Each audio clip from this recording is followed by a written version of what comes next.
This is absolutely the only reason that I wish I watched the Super Bowl. I was sitting around with my friends, being a nerd, playing D&D, when all of a sudden one of them was like, oh my god, there's a new Cloverfield movie. So naturally I had to Google it, and sure enough, there's a goddamn new Cloverfield movie.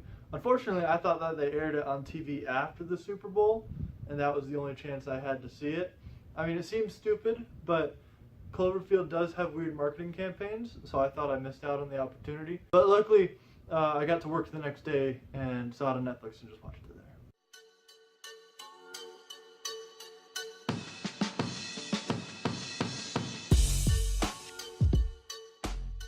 Cloverfield Paradox is the third installment in the Cloverfield series, featuring Cloverfield, the found footage film from like 2008, and 10 Cloverfield Lane, the amazing thriller with John Goodman that has virtually no connection to the original movie whatsoever.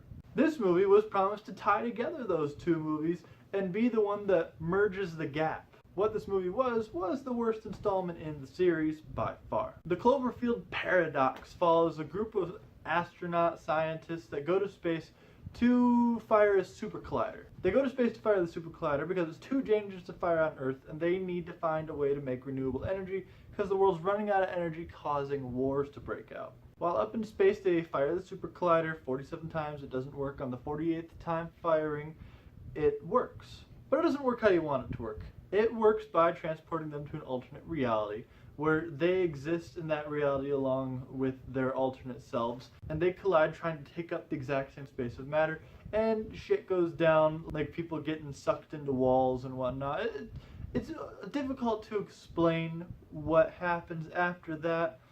Basically know that it's bad, and it turns into another thriller, but a not very good thriller, and a sci-fi movie, but a not very good sci-fi movie. This movie suffers from the same thing that Bright suffered from, but also kind of gained from, was the fact that it had an amazing marketing campaign, and I was looking forward to it so much that I made excuses for it. As I said, when my wife and I were done watching Bright, we sat around and we just tried to make excuses for it. Be like, oh, well, they did this good and they did this good, so that kind of makes up for them doing this bad and doing this bad.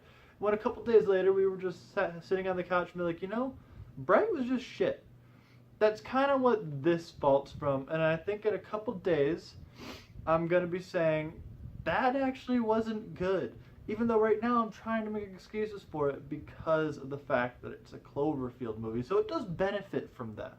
Now, for a movie that was supposed to explain everything, it didn't really explain much of anything. I mean, it's not a huge surprise. That's kind of the Cloverfield thing at this point, is everything's a mystery. And it did explain a few things, like, to keep spoilers out, it explains the monsters. I'm not going to say how it explains the monsters or what it explains about the monsters, but it does explain the monsters. And yeah, that's it. That's all it explains. A weird thing that I want to add here is that this movie was strangely like an alien movie. Like, I'm not saying that it is an alien movie, because it's not. It's not like it's just some weird cross-dimension universe where the two studios decided, oh, we're going to combine Cloverfield and Alien. Although that'd be a fucking cool idea. But the entire movie, because of how it is and how it's shot and the fact that it kind of feels old, I was sitting there going, oh, you hear that noise? It's got to be a xenomorph. It's got to be a xenomorph. It has to be. Like, the whole thing was an alien movie. There was a guy laying on a table once unconscious, and I was like, right here, this is where they reveal it, and all of a sudden, something's going to burst out of his chest. I mean, it never happened, but it was there. Take what you will from that. Now, I did keep watching this. I kept watching this for two reasons. One, it's a Cloverfield movie, and I need to keep watching a Cloverfield movie. And two, because it's just interesting enough. Like, it's not great, it's not good, but it's not terrible and it's not bad. It's right in the middle there. Like, after I was done watching it, I had a friend of mine here with me, and we just stopped it and went to YouTube to watch YouTube videos. That's all we did. We didn't discuss it or anything. There wasn't anything interesting enough about it to discuss it. We just stopped watching. So it's just interesting enough to keep you watching, not interesting enough for you to care. Speaking of that, the movie had about 20 minutes left, and I paused it thinking that I had about an hour left in the movie, and I had 20 minutes left. Like, at that point, I was still waiting for the fun to kick in. I was still waiting. for it to kick it up a notch and really bring it home as a Cloverfield movie. And nothing happened. Like, I mean, there was an interesting part in the beginning where shit happened. You'll know it when you see it.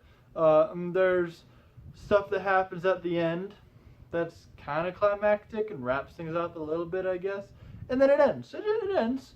There's really nothing in there that is awesome. It's never awesome. It's just happening. Now, saying all this, I will say one thing for it, which is that Chris O'Dowd and John Ortiz were quite good in this. Chris O'Dowd being the Irish guy, Mundy, and John Ortiz playing Monk.